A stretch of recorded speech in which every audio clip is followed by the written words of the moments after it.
എല്ലാവർക്കും നമസ്കാരം. നമസ്കാരം. മിസ്റ്റർ സ്റ്റീഫൻ ഫോൺ കട്ട് ചെയ്യും. ആദ്യം തന്നെ എൻ്റെ ഏറ്റവും പ്രിയപ്പെട്ട മാധ്യമ സുഹൃത്തുക്കൾക്ക് സ്വാഗതം. ഈ സിനിമയെ കുറിച്ച് പറയുമ്പോൾ എനിക്ക് ഏറ്റവും പ്രിയപ്പെട്ട രണ്ടാൾക്കാരാണ് രാഹുലും നീതുവും. രാഹുലാണ് ഇതിൻ്റെ സംവിധായകൻ, നീതു ഇതിൻ്റെ റൈറ്ററാണ്. കുറേ വർഷങ്ങളായിട്ട് എൻ്റെ കൂടെ ഉള്ള ആൾക്കാരാണ്. നമ്മൾ പല സിനിമകളും ചർച്ച ചെയ്യുകയും എൻ്റെ പല സിനിമകളിലും ഞാൻ ചെയ്യാനിരിക്കുന്ന പല സിനിമകളിലും എൻ്റെ എഴുത്തിലൊക്കെ സഹായിച്ച ആളാണ് നീതു. അപ്പോൾ വർഷങ്ങളായിട്ടുള്ള ബന്ധമാണ്. ഒരു സഹോദരനെ പോലെയാണ് രാഹുലും. നീതു ആയിക്കോട്ടെ ഒരു സഹോദരിയെ പോലെയാണ്. അപ്പോൾ അവരുടെ ആദ്യത്തെ സിനിമ എന്ന് പറയുമ്പോൾ എനിക്ക് വളരെ വളരെ വളരെ പ്രിയപ്പെട്ടതാണ്. ഒപ്പം ഇതിൽ അഭിനയിക്കുന്നത് ഈ മോഷൻ പോസ്റ്ററിലൂടെ മനസ്സിലായി കാണുന്നതൊരു ഒരു ഹൊറർ ജോണറിൽ പെടുന്നൊരു സിനിമയാണ്. അപ്പം ഹീറോ ഒന്നുമല്ല, പക്ഷേ ഉർവശി ചേച്ചിയും നവ്യയുടെയും കൂടെ ഒരു ചെറിയ വേഷം ഇതിൽ ചെയ്യുന്നു എന്നുള്ളതാണ് ഇതിലെ പ്രധാന കാര്യം. നവ്യ ആണ് ആക്ച്വലി ഇതിനെ ലീഡ് ചെയ്യുന്നത്. അപ്പോൾ നവ്യയിലേക്ക് വരാം. അതൊക്കെ ഇതൊരു മൊമെൻ്റാണ് എൻ്റെ ജീവിതത്തിൽ.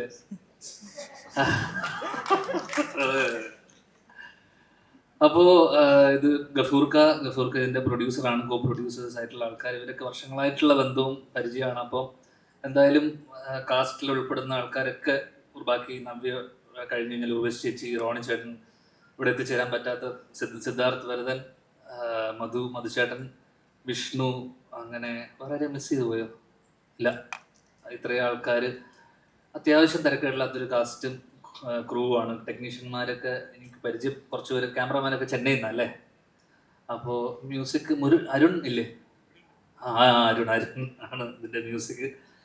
അപ്പോൾ എന്തായാലും തിരക്കേടില്ലാത്തൊരു സിനിമയായിരിക്കും എന്ന് വിചാരിക്കുന്നു. എടുത്തു പറയേണ്ട കുറച്ച് ആൾക്കാരുണ്ട്. ഈ നമ്മൾ ക്ഷണിച്ചിട്ട് വന്ന കുറച്ച് ആൾക്കാരുണ്ട്. അതിൽ അവരോടുള്ള നന്ദി പറച്ചിലാണ് ഇനി അടുത്തുള്ളത്. അതിൽ പ്രധാനമായിട്ട് പറയാനുള്ളത്, കഴിഞ്ഞ ദിവസം ഒരു സിനിമ കാണാനിടയുണ്ടായി.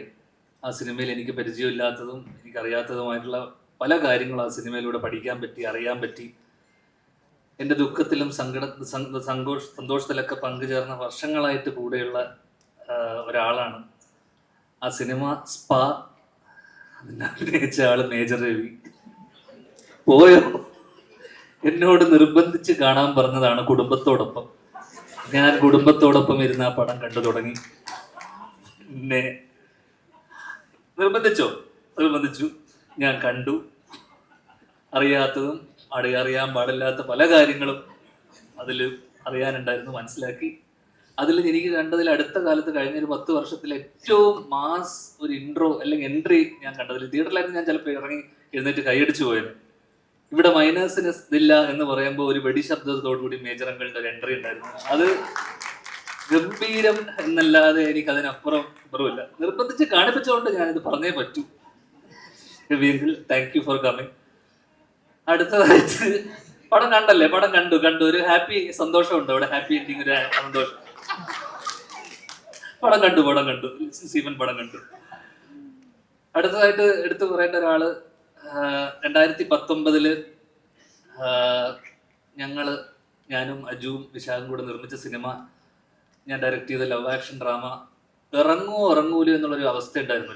എനിക്ക് തോന്നുന്നു ഒരു 2 ദിവസം മുന്നേ വരെ, തലേ ദിവസം വരെ പ്രശ്നമായിരുന്നു അല്ലേ. അങ്ങനെ ഞങ്ങൾ വൈകുന്നേരങ്ങളിൽ പലപ്പോഴും ഒത്തുകൂടാറുള്ള സമയത്ത് ഞങ്ങൾ വളരെ നന്ദിയോടെ സ്മരിക്കുന്ന ഒരാളാണ് സന്ദീപ് ഏട്ടൻ. കാരണം എൻ്റെ പ്രശ്നം പറ്റിയെന്ന് വെച്ച് കഴിഞ്ഞാൽ, ആ പടത്തിലൊരു ആനിമൽ സർട്ടിഫിക്കറ്റ്, ഞങ്ങൾ 2-3 പട്ടികളെ ഷോർട്സ് ഇട്ടപ്പോൾ അതിൽ സർട്ടിഫിക്കറ്റ് വേണമായിരുന്നു ഇതിന് വേണ്ടിയിട്ട്. അത് ഡൽഹിയിൽ പോയിട്ട് വേണം ആ സർട്ടിഫിക്കറ്റ് എടുക്കാൻ. അങ്ങനെ സന്ദീപ് ഏട്ടൻ അന്ന് ഇറങ്ങി പുറപ്പെട്ടില്ലായിരുന്നെങ്കിൽ അന്ന് ആ സിനിമ ഇറങ്ങില്ലായിരുന്നു. കാരണം എന്ന് വെച്ച് കഴിഞ്ഞാൽ അന്ന് ഞങ്ങളവിടെ മത്സരിച്ച സിനിമകൾ എന്ന് പറയുന്നത്, ഒന്ന് ലിസ്റ്റിൻ സ്റ്റീഫന്റെ ബ്രദേഴ്സ് ഡേ, രാജുവങ്ങളുടെ ഫൈനൽസ്, പിന്നെ അതോടൊപ്പം തന്നെ ആന്റണി ചേട്ടന്റെ, ലാൽ സാറിന്റെ ഇട്ടിമാണ്. സന്ദീപ് ഏട്ടന് ലിസ്റ്റിൻ സ്റ്റീഫനോടുള്ള വെറുപ്പ് കൊണ്ടാണെന്ന് തോന്നുന്നു സന്ദീപ് ഏട്ടൻ ഇറങ്ങി പുറപ്പെട്ടു. എന്താണെന്ന് അറിയില്ല. സന്ദീപ് ഏട്ടൻ ഡൽഹിയിലേക്ക് പോകുന്നു, ഞങ്ങൾക്ക് വേണ്ടി സർട്ടിഫിക്കറ്റ് ഒപ്പിച്ചു തരുന്നു. ഒരേ കമ്മിറ്റിയിലുള്ള ഒരേ അസോസിയേഷനിലെ ആൾക്കാർക്കിടയിലുള്ള എന്തോ പ്രശ്നം കൊണ്ടാവാം സന്ദീപേട്ടൻ ഞങ്ങൾക്ക് വേണ്ടി അത് ചെയ്തു തന്ന സന്ദീപേട്ടനെ ഈ അവസരത്തിൽ ഈ വേളയിൽ വളരെ നന്ദിയോടെ സ്മരിക്കുന്നു. അടുത്തതായിട്ട് എടുത്തു പറയേണ്ട ഒരാള് എന്ന് പറയുന്നത് എൻ്റെ മെന്ററും എൻ്റെ ജീവിതത്തിൽ എൻ്റെ ഏറ്റവും പ്രിയപ്പെട്ട എൻ്റെ സുഹൃത്ത്, എൻ്റെ പാർട്ട്ണർ, എൻ്റെ വഴികാട്ടി നിങ്ങൾ തന്നെ, ഇപ്പോഴത്തെ പവർ ഗ്രൂപ്പിന്റെ തലവനുമായ ശ്രീ അജു വർഗീസ്.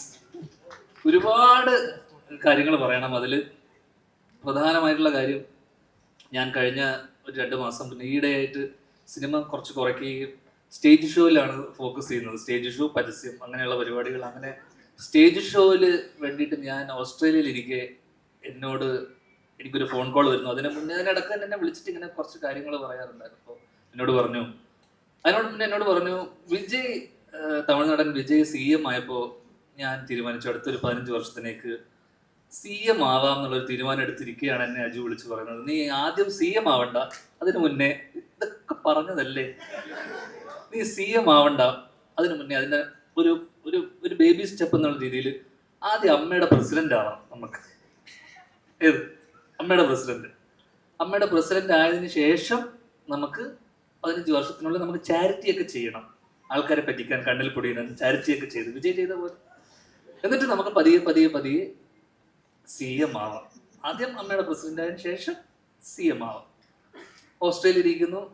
അപ്പൊ നാട്ടിൽ ഇങ്ങനത്തെ വാർത്തകൾ വരുന്നു, ഞാൻ അമ്മയുടെ ഇതിലേക്ക് വരുന്നു എന്നൊക്കെ. അങ്ങനെ ഇടക്ക് കുറച്ച് പേരെന്നെ, കുറെ അമ്മമാരും അതിനിടയിലുള്ള അവിടുത്തെ കുറെ ആൾക്കാരൊക്കെ എന്നെ വിളിച്ച് അജു പറഞ്ഞതിന്റെ, അജുവിന്റെ പവർ ഗ്രൂപ്പ് ആൾക്കാരൊക്കെ ചേർന്ന് എന്നെ പ്രസിഡന്റ് ആക്കാനുള്ള വലിയൊരു പോരാട്ടം നടക്കുന്നതിനിടയിൽ ഞാൻ അയർലൻഡിൽ അടുത്ത ലാലേട്ടൻ്റെ ഒരു ഷോവിന് വേണ്ടി നിൽക്കുമ്പോൾ ഞാൻ പിന്നീട് കാണുന്ന വാർത്ത, ഞാൻ ഓൾറെഡി പ്രസിഡന്റ് ആവാൻ സന്നദ്ധത കാണിച്ചു എന്നൊക്കെ പറഞ്ഞുകൊണ്ടുള്ള വാർത്തകൾ വരുന്നു. ഈ പവർ ഗ്രൂപ്പ് എന്ന് പറഞ്ഞാൽ ദിലീപേട്ട നിങ്ങളല്ല, അത് അജു വർഗീസ് ആണ്.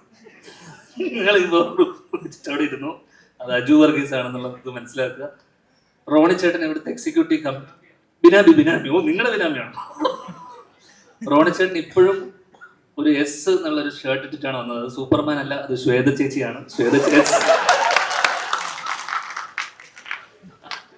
വേറെ ഏതൊക്കെ അക്ഷരം ഉണ്ട് നിങ്ങൾക്ക്? ഇപ്പോഴും എക്സിക്യൂട്ടീവ് കമ്മിറ്റിയിൽ ഇത്രയും സ്ട്രോങ് ആയിട്ട് നിൽക്കുന്ന ഒരാള് ശ്വേത ചേച്ചിക്ക് ഇത്രയും സപ്പോർട്ട് കാണിച്ചുകൊണ്ട് ഇവിടെ വരെ. അതുകൊണ്ട് പക്ഷെ ഞാൻ പറയാണ്, അപ്പൊ അതിനിടയിൽ പല ചർച്ചകൾക്ക് ഒടുവിൽ അജു എന്നോട് പറഞ്ഞു, എടാ അമ്മയിലേക്ക് നീ വരണ്ട, അത് ഇവിടെ കുറേ പ്രശ്നങ്ങളാണ്. കഴിഞ്ഞ ദിവസം ജനറൽ ബോഡിയിൽ ഞാൻ പോയപ്പോൾ അവിടെ കുറേ പ്രശ്നങ്ങളൊക്കെ ഉണ്ട്. അതിനിടയിൽ പുള്ളിയുടെ ഒരു പ്രസംഗം ഉണ്ടായിരുന്നു അവിടെ. ആ പ്രസംഗത്തിനെ കുറിച്ച് പുള്ളി എൻ്റെ അടുത്ത് വളരെ വാദവരാതെ എൻ്റെ പ്രസംഗം വളരെ ഗംഭീരമായിരുന്നു എന്ന് പറയുകയും അതിനെക്കുറിച്ച് പലരും അഭിപ്രായം പറഞ്ഞ വോയിസ് നോട്ടുകൾ എനിക്ക് അയക്കുകയും ഈ ജനറൽ ബോഡിയിൽ അദ്ദേഹം സംസാരിച്ച കാര്യങ്ങളെ വളരെ ശക്തമായ, അത് ഇംഗ്ലീഷിലുള്ള ഒരു പ്രസംഗമായിരുന്നു, അത് പറ്റിയിട്ടുള്ള വോയിസ് നോട്ടുകൾ എനിക്ക് അയക്കുകയും ചെയ്തുകൊണ്ട് എന്നോട് പറഞ്ഞു, നീ പ്രസിഡന്റ് ആവണ്ട, ഇനി അത് വേണ്ട, CM ആവണ്ട, ഗവർണർ ആവാം, ഗവർണറിന് വലിയ പണിയൊന്നുമില്ല. ഇതറിഞ്ഞ ഗവർണർ കഴിഞ്ഞ ദിവസം ഒരു ഇന്റർവ്യൂവിന്റെ ഇല്ല വിവരക്കേടിനെ അറസ്റ്റ് ചെയ്യാനുള്ള വകുപ്പില്ല, ആ വകുപ്പില്ല, ഒരിക്കലും അറസ്റ്റ് ചെയ്യും. നമ്മൾ അറസ്റ്റ് ചെയ്ത് അപ്പൊ തന്നെ ഇറക്കിക്കൊണ്ടുവരും, ബെയിലിൽ ഇറക്കും. ദിലീപേട്ടൻ നമ്മൾ ഇറക്കും.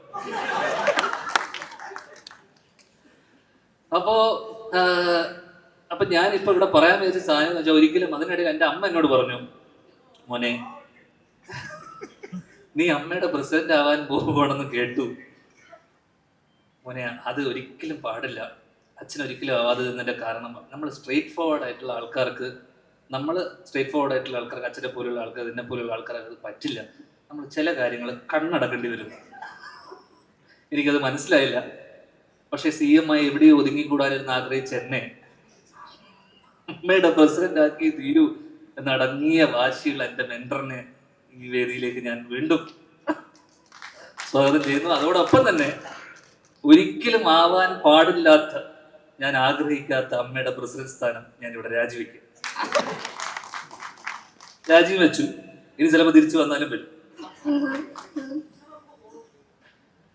അടുത്തതായിട്ട് പറയാനുള്ളത്, എൻ്റെ ഏറ്റവും പ്രിയ സുഹൃത്ത്, ഒരു വിളിക്കപ്പുറം ഉള്ള ഒരാളാണ് സാക്ഷാൽ ലിസ്റ്റിൻ സ്റ്റീഫൻ. കഴിഞ്ഞ ദിവസം ഒരു റിവ്യൂവർ എന്നെക്കുറിച്ച്, റിവ്യൂവർ എല്ലാവർക്കും അറിയാം, അശ്വന്ത്, എന്നെക്കുറിച്ച് പറഞ്ഞ കുറച്ച് കാര്യങ്ങൾ കേട്ട് എന്നെ രാവിലെ, ഉച്ചയ്ക്ക്, വൈകുന്നേരം അങ്ങനെ 3 തവണ വിളിച്ചു. ലിസ്റ്റിൻ സ്റ്റീഫൻ വിളിക്കണമെങ്കിൽ എന്തോ ഒരു കാര്യമുണ്ടല്ലോ എന്നറിഞ്ഞ് ഞാൻ ഫോൺ എടുത്തപ്പോൾ അളിയനെ കുറിച്ച് ഒരാൾ നല്ലത് പറഞ്ഞു എന്ന് പറഞ്ഞ സന്തോഷത്തിൽ അദ്ദേഹം ആനന്ദാശ്രുവെ ഒഴിച്ചു. കാരണം ഒരു പൊട്ടനെ പറ്റി വേറെ ഏതോ ഒരു മരപ്പൊട്ടൻ പറയുകയാണെന്നുള്ള സന്തോഷമായിരുന്നു ലിസ്റ്റിൻ സ്റ്റീഫന്റെ ഉള്ളിൽ എന്ന് എനിക്കത് മനസ്സിലാക്കാനുള്ള ബുദ്ധി എനിക്കുണ്ട്. ഈയിടെയായിട്ട് അദ്ദേഹം സിനിമ, അപ്പം ഞാൻ ചോദിച്ചു, അളിയൻ സിനിമയൊന്നും പ്രൊഡക്ഷൻ ഒന്നും ചെയ്യുന്നില്ലേ എന്ന് ചോദിച്ചപ്പോൾ ഇല്ല, ഞാനൊരു ചെറിയ ബ്രേക്ക് എടുത്തിരിക്കുകയാണ് അളിയൻ, ഞാൻ ഇപ്പം അടുത്ത കാലത്ത് തിയേറ്റർ വ്യവസായത്തിലേക്ക് പുള്ളി ഫോക്കസ് ചെയ്യുകയാണെന്നുള്ള കാര്യം ഞാൻ പിന്നീട് അറിഞ്ഞു അതിനുശേഷം.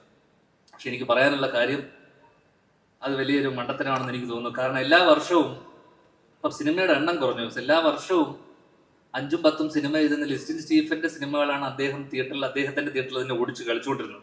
ഇപ്പൊ സിനിമ ഇല്ലാത്തതുകൊണ്ട് തിയേറ്റർ വ്യവസായത്തിന് ചെറിയ കേടുപാട് പറ്റിയിട്ടുണ്ടെന്ന് പറഞ്ഞു. അതുകൊണ്ട് തന്നെ നിങ്ങൾ വീണ്ടും മകനെ മടങ്ങി വരൂ, പ്രൊഡക്ഷനിലേക്ക് തിരിച്ചു വരൂ, നിങ്ങളുടെ സിനിമകൾ നിങ്ങൾ തന്നെ തിയേറ്ററിലേക്ക് ഓടിക്കൂ എന്നുള്ള അഭ്യർത്ഥനയും കൊണ്ട് ലിസ്റ്റിൻ സ്റ്റീഫനെയും ഈ പരിപാടിയിലേക്ക് സ്വാഗതം ചെയ്യുന്നു.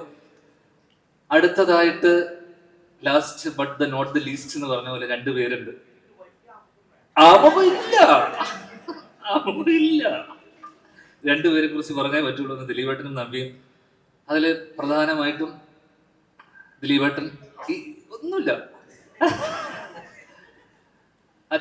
അച്ഛൻ പോയതിനു ശേഷം സ്വാഭാവികമായിട്ടും ഞങ്ങൾ ഒരു കഴിഞ്ഞ വർഷം പ്രിൻസ് ആൻഡ് ഫാമിലിയാണ് അവസാനം ഓടിയ പടം, ഓർമ്മയിൽ എന്നും ഉണ്ടാവും. അപ്പോൾ ആ സിനിമയ്ക്ക് ശേഷം ചിലപ്പോൾ പല പല ബന്ധങ്ങളും സിനിമ കഴിയുന്നതോടുകൂടി അത് പലപ്പോഴും ഇല്ലാതാവും.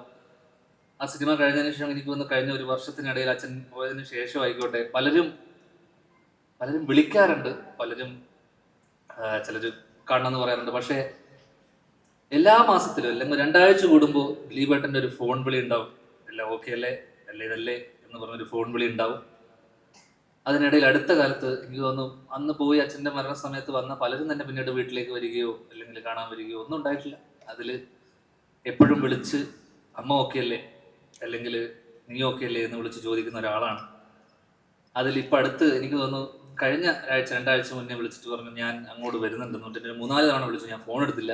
എന്നോട് പറഞ്ഞു എനിക്ക് അമ്മയെ ഒന്ന് കാണണം, ചേച്ചിയും കൂട്ടി ഞാൻ അങ്ങോട്ട് കാവ്യനെയും കൂട്ടി വരുന്നുണ്ട്, നീ അവിടെ ഉണ്ടോ എന്ന് ചോദിച്ചിട്ട്. അപ്പോൾ ഇപ്പോഴും അച്ഛൻ പോയതിനു ശേഷവും അമ്മയെ കാണാൻ വേണ്ടി അദ്ദേഹം വരാനിരുന്നതാണ്. ഞാൻ കാരണം അത് മുടങ്ങിപ്പോയി. അപ്പോൾ ഇപ്പോഴും ആ കരുതലും സ്നേഹവും ഉണ്ട്, അത് എപ്പോഴും ഉണ്ടാവണേ എന്നുള്ളൊരു ഇത് മാത്രമേ ഉള്ളൂ.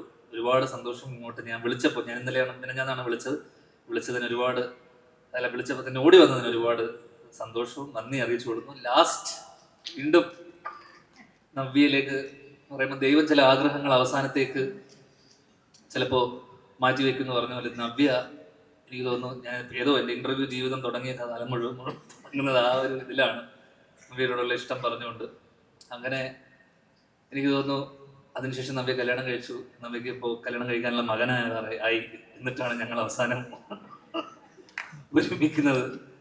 എന്നാൽ പോലും ഞാൻ പറയുന്നു, ഞാൻ CM ആയി സത്യപ്രതിജ്ഞ ചെയ്യുന്ന ദിവസം സാരി എടുത്ത് ആ ഫ്രണ്ട് റോയിൽ കണ്ണു നിറഞ്ഞുകൊണ്ട് നവ്യ ഉണ്ടാവും.